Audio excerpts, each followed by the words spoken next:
There's a job that makes you dive on one breath in shark-infested waters and collect bags of oysters that could be worth over $10,000. A job in arguably the most remote place on Earth, roughly 3,000 miles from any major landmass. Because for the next 7 days, I'll be working to harvest the rarest and most valuable pearls on Earth, all to complete one goal: build enough skill to perform the near impossible task of surgically harvesting my very own pearl to give to my mom on Mother's Day. And it all starts in Tahiti. Am I too far away from the camera? I honestly can't tell. You're so far off in the distance. From Tahiti, I'm about to get on another flight that's gonna take me to the coral atoll of Ahe. From there, I'm going to be taking a boat ride to then hopefully find the pearl farm. Talk about a brutal ride to work. Officially on my way to the world's most remote job. I think I see it. That's it right there. Oh, we're getting close.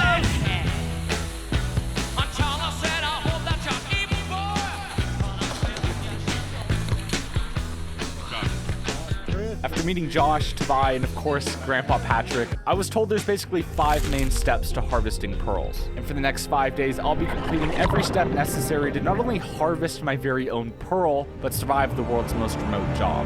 But before I could even unpack my bags, we were already starting. What are we doing? We're gonna go get some oysters and bring them into the zone where they get cleaned by fish. Okay. Now, because the entire process takes over 4 years to produce the first pearl, Josh said we'd be starting on step 2 and sort of just bouncing around depending on what the farm needed, which I was totally fine with until I realized we were starting on one of the hardest steps, the bag collection.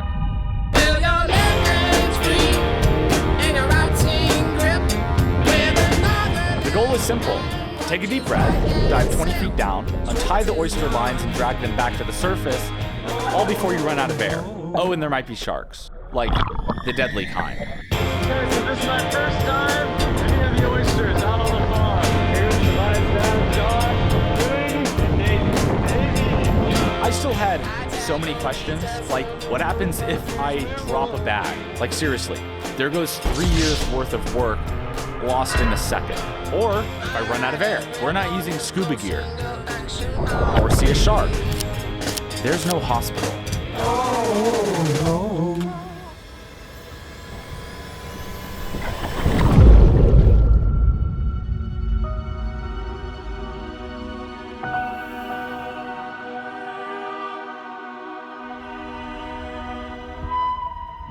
So we're gonna go down and untie the basket. There's a top knot that you're gonna pull on, and then you're gonna hand it to Davey, and then you're gonna take off the bottom knot. Okay, I'll watch you do one, and then I'll give it a shot. That's good. So what you're seeing right now is what Josh calls slip knots, which lets you untie multiple knots in just seconds if you can pull hard enough. But while being underwater with a limited amount of air, it looks a lot easier than it actually is. After watching Josh untie the first oyster line, it was my turn. And I was thrown right into it.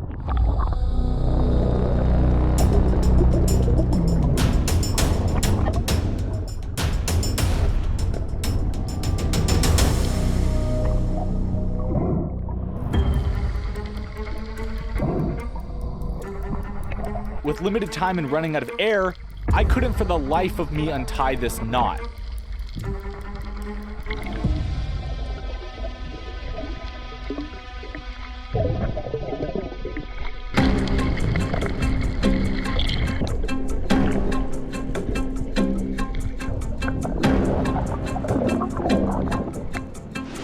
Turns out you just have to pull really hard to untie the oyster lines. Also, diving this deep somehow broke my GoPro lens, so it's just blurry now. Sorry about that. But after watching Josh again, I was ready.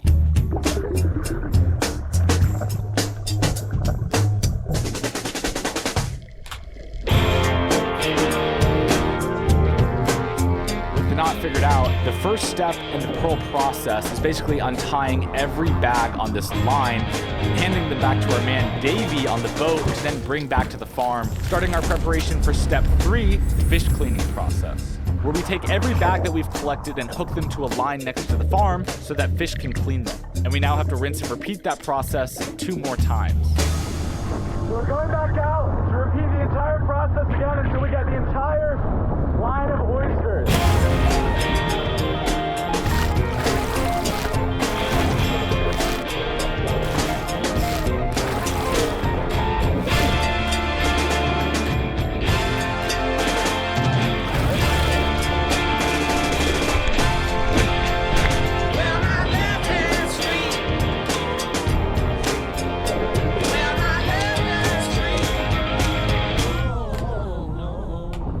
pearl farming is broken into 5 main steps. Step 1, growing the baby oysters in deeper water. Step 2, collecting those oysters after 3 whole years of growth, which is what we just did. Step 3, cleaning and sorting the oysters. Step 4, implant the very first nucleus, which starts the growth of the pearl itself. And finally, step 5, after a year of waiting, harvest some of the rarest and most valuable pearls in the world.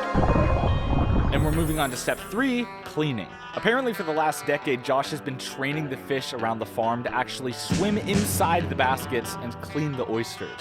Meaning after dropping them at the cleaning station, theoretically our problem is solved. Hopefully tomorrow when we come back, they're ready for the next step. But for now, it's time to give you guys a proper tour and find out where I'll actually be living for the next week. Starting on the farm itself. This is kind of the hangout spot. Everyone that's here kind of just hangs out. Over here, this is kind of like, what would you call this? Sink. Yeah, sink. Then over here is our bathroom. We have this bucket. All the fish take care of it. This is the pearl room where we craft stuff up, try and get creative with it. We're a little bit limited on supplies here, but this stuff we'll sell to like sailors or like people who come through and visit. And then back here, this is our water tank. All the water gets collected on the roof and it goes underneath the farm all the way over to our kitchen. Yeah, that's how we deal with hydration here. This is where we cook everything. That's a killer stove. We make like a huge meal every day for everyone. On to the trenches. Yeah, we got some dragon fruit here. Papayas, our big moringa tree. This stuff is great in salads. We got a bunch of banana trees growing. We got pineapples growing, a lime tree. Just keep going this way. Watch your feet. How is he walking so casually? This is where we're gonna get all our veggies. Yeah, so we got bok choy here, Chinese cabbage, eggplants. We use this shade and stuff just because it gets crazy hot here. The sun's pretty brutal. All right, so this is it. We're coming up on where I'm gonna be staying. The cow crib, as Tavai is calling it. Yeah, you even have your own swing here. Let's go. If you ever get bored. Watch out. You have your own hammock here. Be a little bit more luxurious than that swing. It's nice. This is the shower in here. Same thing as the farm. Turn this on. Gravity fed. House tour? Yeah, house tour. We have all these elevated because once every 20 years or so, we'll have a massive storm that comes through, and this has literally been underwater before. You got your bed here. We got some books if you want to read them. Yeah, welcome home. Oh yeah, see the upstairs here? So this is the upstairs. This place is sick though. This is the office. So all of our videos that you see online on Kamoka, it all gets made here. But yeah, it's a pretty cool view up here. You can go on the roof at night and look at the stars if it's a clear night. For day 2, we have 2 main tasks. First, we're picking up with cleaning the oyster bags from yesterday. Josh may or may not be discovering a slight problem with the fish army as I make breakfast. After cleaning, we're set to spearfish the outer reef, aka the sharkiest place on the island. And shooting a fish is like ringing the dinner bell. Not to mention, I've never used a spear gun. But for now, I guess we're making coconut milk. So I should like push it against the top. Sit down.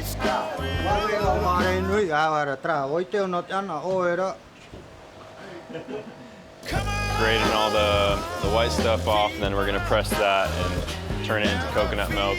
Taste test. Oh, it's like thicker than I expected. Chris the cow to Chris the coconut. So these are the oysters that we brought over the very first day that Chris was here, and I have a feeling that they're probably not getting clean and that we're gonna have to take them out of the water, abandon the fish cleaning station, and actually scrape them by hand, which is kind of a hassle, but it happens sometimes. It's not the end of the world. With the fish unable to fit in the bag, the new plan was simple. Remove the oysters from the bags to either get cleaned by hand or by the fish off the deck. And we're starting by hand. How should we begin? There you go. Oh my God. With my new friend, Penelope. Zeta means worker. Yeah. Put me to work. Yeah. The basic idea was to scrape anything that grows on the oysters off as fast as possible to get them back in the water. Even stuff like whatever this is. Pee-pee? This is called pee-pee? Yeah. Like. now, baby, you're casting your spell on me. Guys, I'm removing the teepees. I say, now, baby, you're casting your spell on. And finally, put them back with the oysters already being cleaned. Oh, and you put them in the basket. Exactly. There you go. And it's gonna stay there till the end of the day. Oh, the fish are already... It was at this point I finally saw what Josh had been talking about. I'm Josh Humbert. I'm the second of 3 generations of pearl farmers here at Kamoka. What excites me the most about the whole concept of cleaning the oysters with the fish is that it's a way to lift up the whole reef ecosystem. The different kinds of fouling that grow on the oysters correspond to different species of fish. So what that does is it lifts up all the different species together. That's allowing us to affect change on a much broader scale. You know, we prosper, the lagoon prospers, the quality of pearls prosper, like really everybody wins. It's really, truly regenerative. So my name's Savai. I'm a 3rd generation pearl farmer here at Kamoka Pearl. We don't want to just have like the secret Krabby Patty formula and like not share it with anyone, you know? Like we want to spread as much goodness to the marine ecosystem as we possibly can, and we try to make that our #1 priority. My name is Patrick Humbert, and I was born in 1942 during the bombing of the English and the American of the town of Bordeaux. Why are you working against the planet? You got all the energy working for you. So why would you do something complicated in order to achieve the same result? All right, so I've been invited on the first spearfishing hunt. Josh literally got bit by a shark where we're going, so this is gonna be interesting. About a year and a couple months ago now, I was bit by a shark while spearfishing.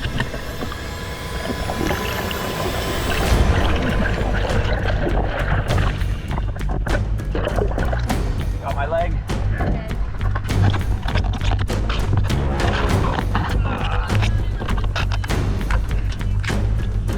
We put a tourniquet on it, and then I went to the village, and the second tourniquet was put on it. I spent almost 6 hours borderline hyperventilating and trying to control my breathing. We didn't know when help was going to come. It took like many calls and tries for them to actually agree that it would be a good idea to come pick him up, even though he was fighting shock and he was trying to not die. If I passed out, like I might not wake up. I got picked up by the medevac, a plane was sent by the Army. So then I got sent to Tahiti that night, and then I waited in a waiting room for a whole 24 hours. So then I finally got in and got operated on. And I'd spent about 6 months with really significant nerve pain. If I had had someone watching me go down, the person would have seen the shark that I didn't see. And I regret that with all my heart, and I will not make that mistake ever again.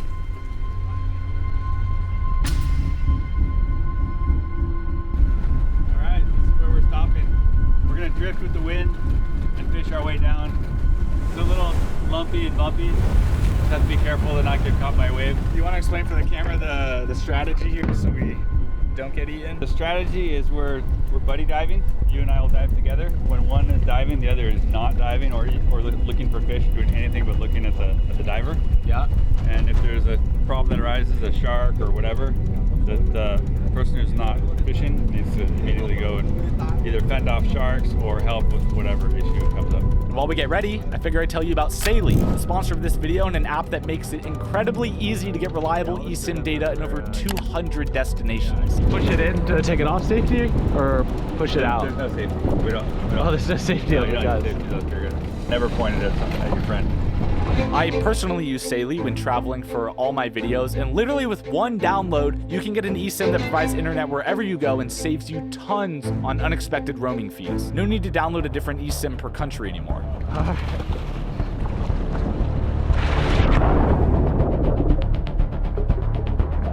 All you do before you travel is download the app, choose a data plan for your location, and apply my coupon code ChrisToCow to get 15% off. And when you land, you're connected to the local network. Once you have the app, there's no need to swap SIM cards, use shady Wi-Fi, or pay roaming fees. So the strategy here is that we have one person on the boat. The second someone gets a fish, I can go out, grab them, put the fish on the boat, and then we're good. Because if we're anchored and something happens and it gets sharky, we can run into some trouble. You can even get your own US phone line in the app, giving you voice calls, SMS, and even access to two-factor authentication texts. So download Saily now by using the QR code on screen or link below and use code ChrisToCow to get 50% off your first eSIM card. I really couldn't recommend these guys enough. It's so amazing to have a brand I actively use sponsor this video. So thanks, Saily. Eventually, Josh spots a school of parrotfish. And sometimes you can tell when watching someone perform a task that they've been doing it their entire lives. This is one of those moments.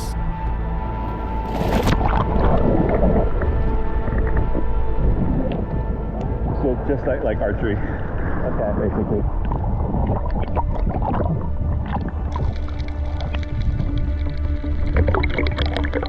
Josh almost immediately points out the next school of fish. I dive down to take the shot.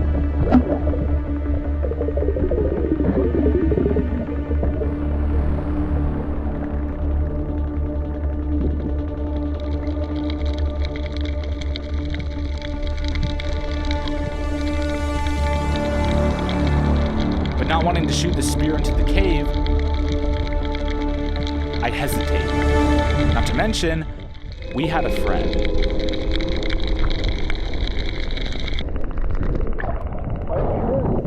I explained to Josh I didn't want to break the spear by shooting into the rock, to which he explained it won't break. But by then, the opportunity was lost. And after watching both Davey and Hainui pull in absolute monsters, I knew I had to lock in. Before finally, it just so happened there was another cave.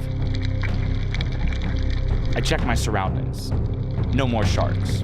I then claw my way closer to the cave. I check my surroundings again because I'm incredibly paranoid of sharks. And finally, I wait, lining up the gun for the perfect moment.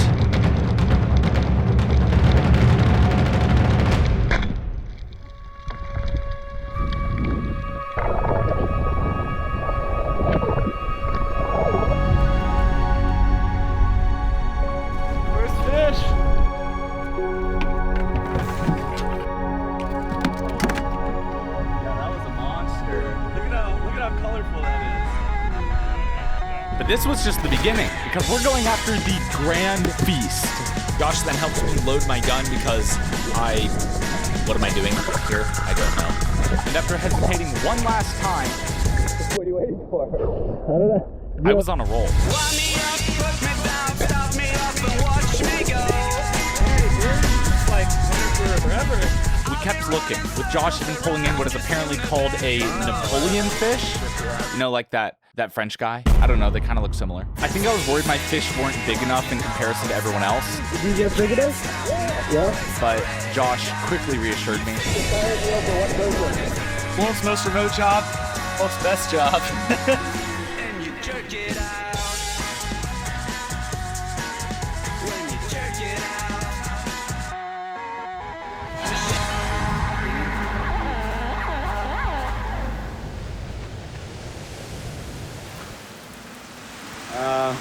Shoot. It's completely pouring.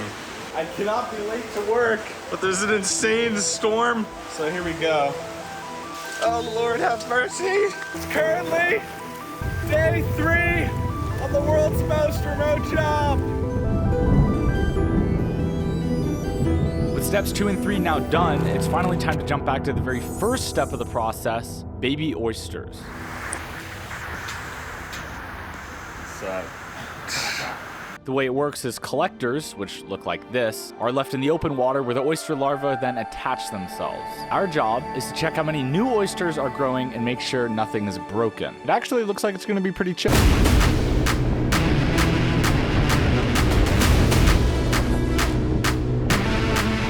By the way, if you like what you see, maybe subscribe. For the past 4 months, I've been filming some of the wildest videos possible. And they're all cooking right now. Hold your ground, Chris. Plus, I'd love to hit 2 million subscribers eventually, so subscribe. Got your eye on the camera. We're headed straight into the storm. Go see the baby oysters. There we go.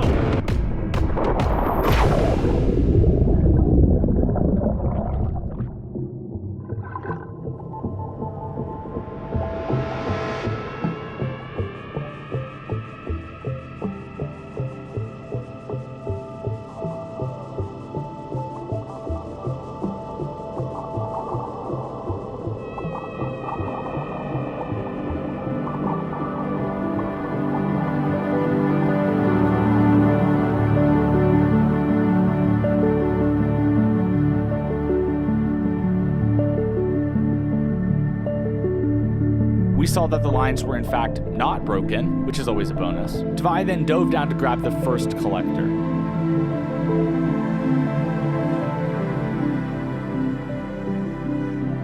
So what you're seeing just caking the collectors is not baby oysters, but actually the same pee-pee we were scraping off the other day. Luckily, the oysters we want actually grow inside the discs, which is what Davey is checking for now. In the meantime, it's my turn.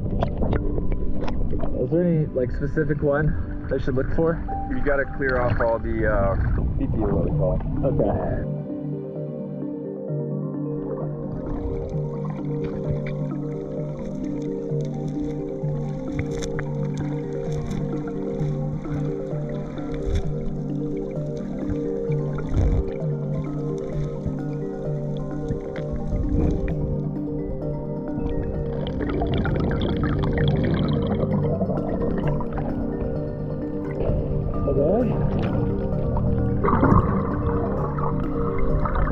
Tavai pointed out that there were in fact baby oysters growing inside, which was great. What is your assessment? Assessment is you got a lot of oysters in there. Tavai then retied the lines like an absolute savage, and we were off. N-E-O-O-M-G-G, let's go, you're the one for me.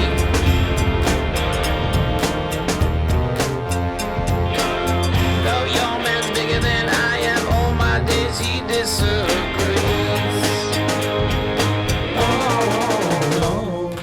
With steps 1 through 3 now complete, we only had one major step left before the final harvest. And it just so happens to be the most complex step yet. Step 4 is where we surgically implant the nucleus of the oyster to eventually form a pearl. Once they're about 2.5, 3 years old, that's when they're ready for the first grafting operation. So here we're getting the oysters ready to seed. Davey's gonna look for the best colors in the oysters that are presented. What that entails is finding specific oysters that are of high quality. And the color on the inside of the shell determines the color of the pearl. The pearl, exactly. Oyster surgery is going on right now to produce the perfect pearl. Yeah, it's 100% surgery. We'll have Davey, he'll crack open the oyster slightly without hurting it or anything, just to check. And if he finds a really nice one, that one will be sacrificed to then cut the mantle tissue of that specific oyster into little bits to use to implant alongside a nucleus into other oysters. Basically, you're using the cells of this exceptional quality oyster to produce a pearl.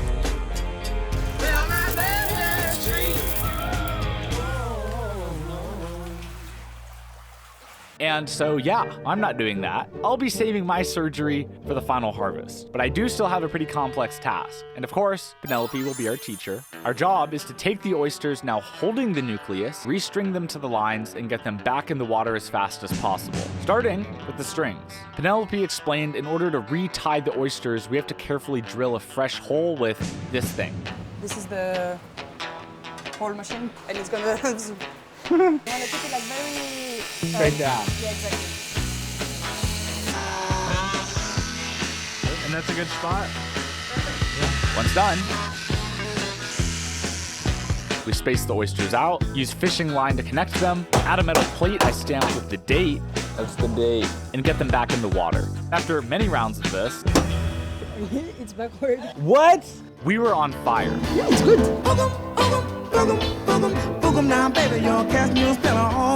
So I knew we would finish grafting, we'd drill the holes, restring the line, and drop them back in the water. It is lunchtime.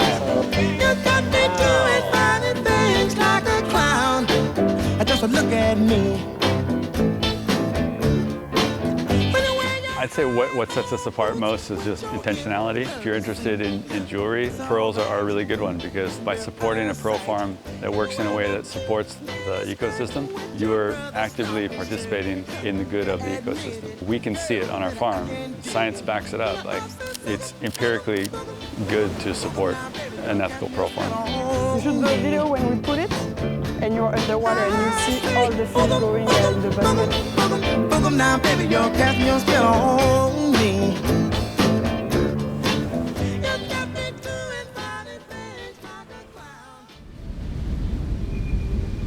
My favorite part of being this remote is just like being disconnected from everything, you know? Like you don't have all these social norms, all these like expectations that are constantly being pushed on you when you're just disconnected from everything, you know? Like you're able to go inward here and kind of figure out who you are. There's so much noise in the world, and for the past 2 years, honestly, I've just been trying to figure out who I am on YouTube and making these videos for you guys. It'd be so much easier to make Minecraft videos, but that is,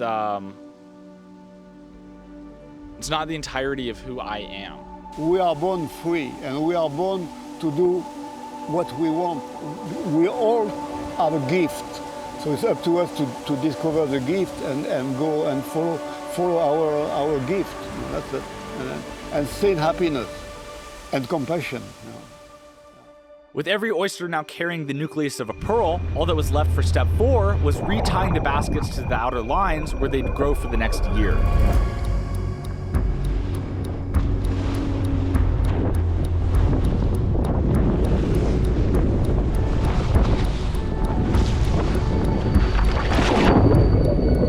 My job was to retie the same slip knots from day 1. Sure, it's kind of deep. We're carrying double bags instead of singles, and they're technically worth even more now. But after tying so many knots with Penelope, I was confident.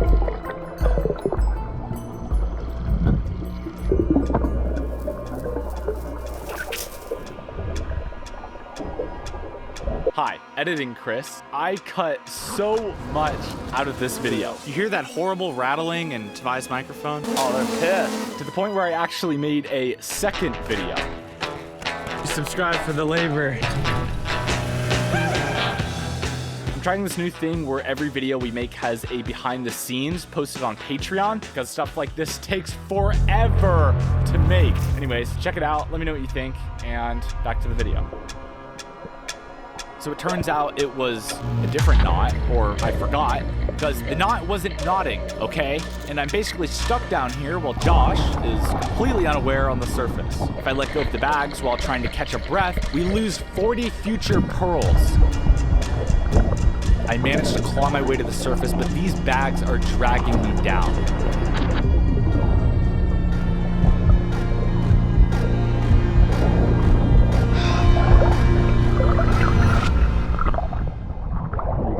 Yeah, I think so. You make a loop instead of using the loop that you. Okay. Josh then took me back down with a new bag to teach me. Let me just say, trying to explain something underwater, even through show and tell, is hard. It's even harder when you're holding your breath. You almost had it. Yeah. But eventually, yeah, I never got it. What do you think, Chris? Fucking not. I almost had it. I don't. You have some little time to figure it out on the bottom, you know. Yeah, you got to figure it out on dry land. He'd promised I'd get another shot, but before harvest day, we have another job. Just gonna go off-road it here. Surprisingly thick jungle. That was all just like coral rock and a few palm trees. So I planted this when I was, I don't know, about 21 or 22, something like that. And look at it, it's going off. Yeah, that's amazing. This is the tree of the ancient primary forest. Before humans came to Polynesia, this tree was all over all of the atolls. And it's really interesting because it grows in the most like hostile conditions possible. Everywhere where there's these trees, there's this incredible rich, dark soil. It's a shame that they were all cut down to plant coconut trees. So what I've wanted to do ever since I was young was bring the forest back here to our land, our Kamoka. One reason for that is it builds soil, but it's also because it houses the seabirds.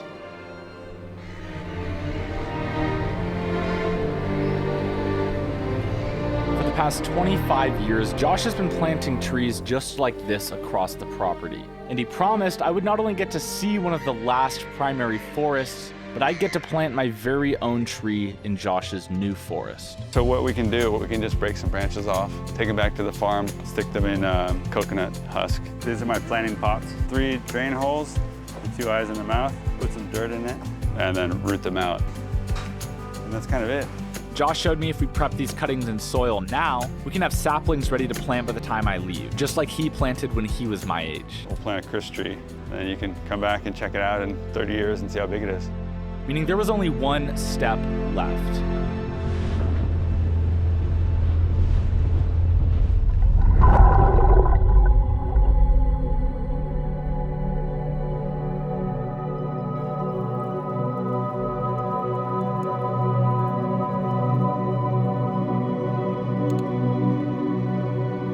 Ladies and gentlemen, this is it.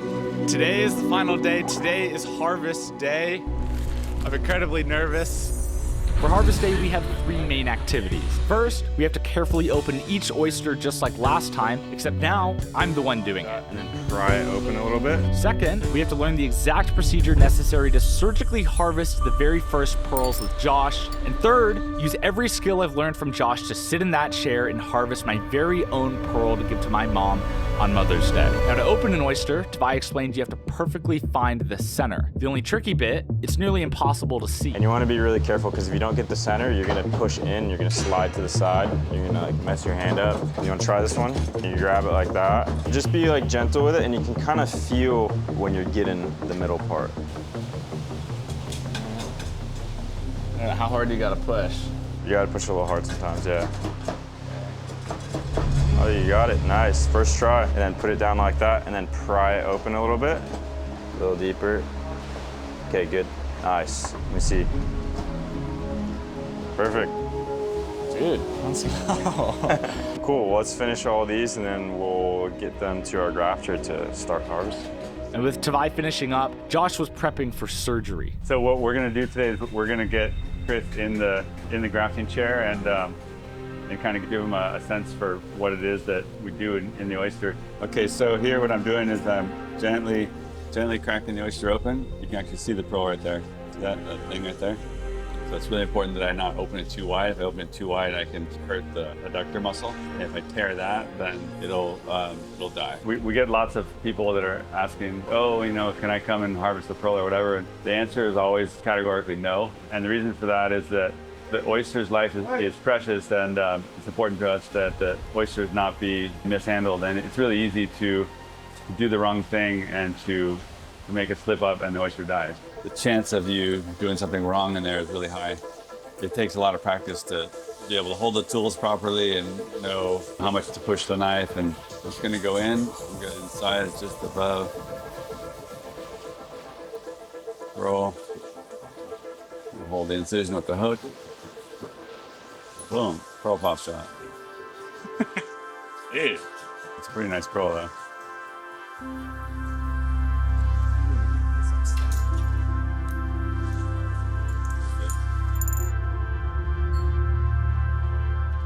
This looks like a bigger pearl here. We'll see. I don't want to get too excited about it. Boom. Dude. So it's big. It's big, and it looks like it's round again, which is amazing. Yeah.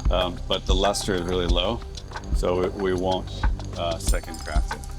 So it's really hard to make a large pearl with really nice luster. That's kind of the holy grail. Here's a little pearl, but with nice luster. So this is kind of a mixed bag. Pearls are actually really nice, but the success rate is a little on the low side. Pearl farming, it's super up and down, and you get sets of good pearls, sets of crappy pearls, sets of everything in between. So here's the results from the first string of 20 oysters. Looks like there are exactly 10, so that's 50%. But what's surprising here is just the super high number of rounds. The first lot of pearls, the percentage of rounds was really good, and those are the high value pearls. But personally, I was a little disappointed in the color. There's been a few oysters like this one that are not well. See how it's brown there? Yeah. Also inside, you can see it's really kind of skinny. That's just how pearl farming works. But I was hoping to sort of really kind of dazzle Chris with something special. Okay, this looks like it could be an okay pearl. Do you want to try the extraction? Might as well, right? Yeah, might as well. So what we're gonna do today is I'm gonna go in and do the incision, and then I'm gonna hand the tools over to Chris, and I'm gonna explain to him how to sort of gently scoop the pearl out while holding the incision with the hook. Let me just explain to you about the tools. Yeah, you can. So basically this is the hook, and you're gonna hold it about midway down. Touching this, you're stabilizing yourself. Right. And then this is the loop. And so basically you're gonna go in, you're gonna find the incision first. You're gonna kind of like push down gently and pull forward and you'll find it. You probably won't see it. You're gonna bring your loop in and you're just gonna gently sweep it like that. That makes sense? Yeah. We'll see. I mean, I don't know if he's got the dexterity in his fingers or not, but hopefully he does, and hopefully we'll see some nice pearl. All right, do you see the pearl in there? Yes. Right here, you can see a bit of shine. Yeah, For sure, like pushing light out. Okay, so now you're gonna do as I told you. You're gonna grab it with this hand and you're gonna scoop with that hand. And then you're just gonna find the pearl with the loop and then you're gonna push it out. This is your moment. Horrifying. But you gotta do it sooner than later. The more time that elapses, the harder it gets. So go in. So resting hand here. Good. Choke up on this so you have better control of it. Get closer to the end. Okay. Here? Yeah, sir. You find the incision? This entire experience has just felt so surreal. Here now. You find it? Okay. Now go under, don't pull on too hard. I mean, just 3 weeks ago, I was sitting on my couch watching YouTube when this one video caught my eye. It was by Kamoka Pearl. Okay, so you want to go and then Right, and scoop. Yeah. Okay. So. And I felt just so fascinated. So I messaged Tobai, and after a 30-minute phone call, he'd already booked my flights to come visit. you don't want to be pulling real hard on the hook. You want to just be holding it. All everything looks up. Yeah, it's really hard because I don't want to put pressure, right? To be welcomed with such open arms into a whole new world, no matter what happens now, I've never been more grateful. So yeah, I failed. Josh explained that I was pulling the incision instead of scooping from right to left, which is what made the pearl so hard to move. Okay, look, I hold it like that.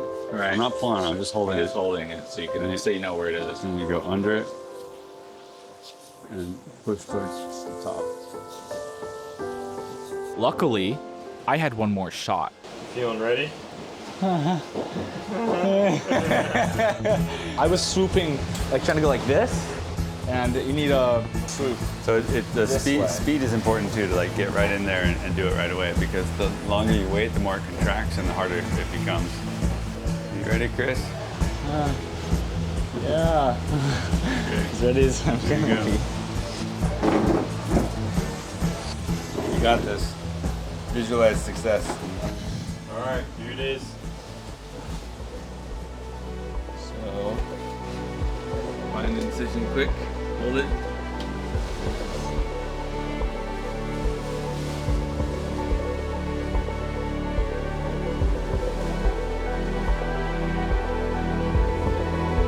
Oh no.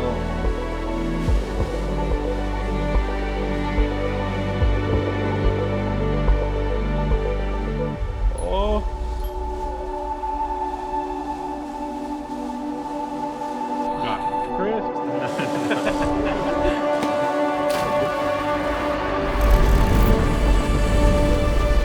Oh, look at that one. Was that decent? Was that okay? That's a good one, yeah. Really good. So is this the pearl for your mom? Yeah, this is it, dude. For Mother's Day.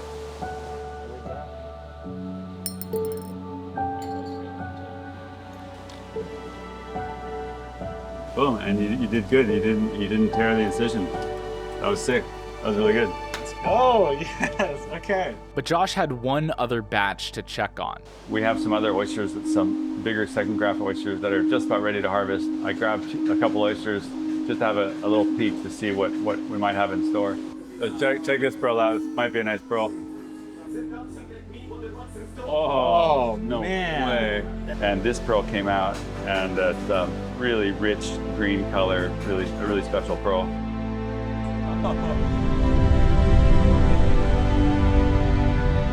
Yeah, it really ended on a nice note. That is sick. You're gonna go without saying goodbye? All right, man. All right, thank you for everything. It was an amazing experience. Bye, buddy.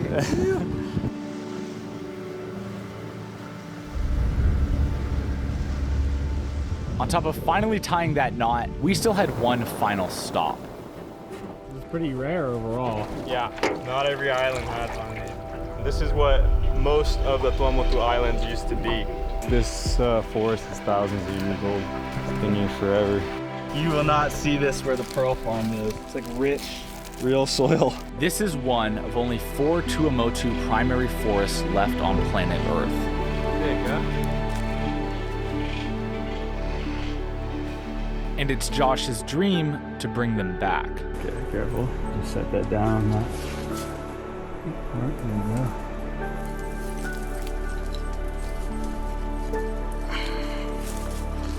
Yeah. Boom. Awesome. Hopefully it grows as big as yours one day.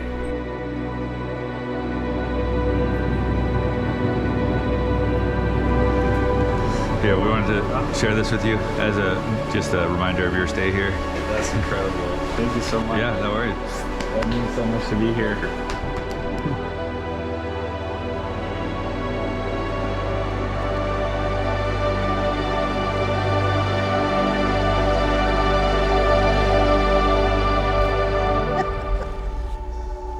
What are you doing? I don't want to be on a video. But look at this. Oh, gorgeous. Beautiful. Wow. Let's show the video. Yes. Beautiful color. I took that one out. Like, they taught me how to do it, and I was there with the little metal things, and I pulled it out. It was really stressful and hard to do because you don't want to kill the oyster. It's like surgery. The oyster that made this pearl is out in the ocean again. Oh, wow. Still alive. Thank you very much. Happy Day.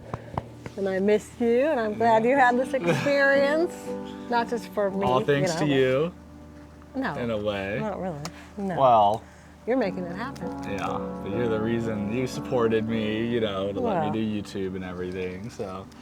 Well, I don't think I could have stopped you, but Yes. thank you. love you very much. Love you too. There we go, that's a wrap.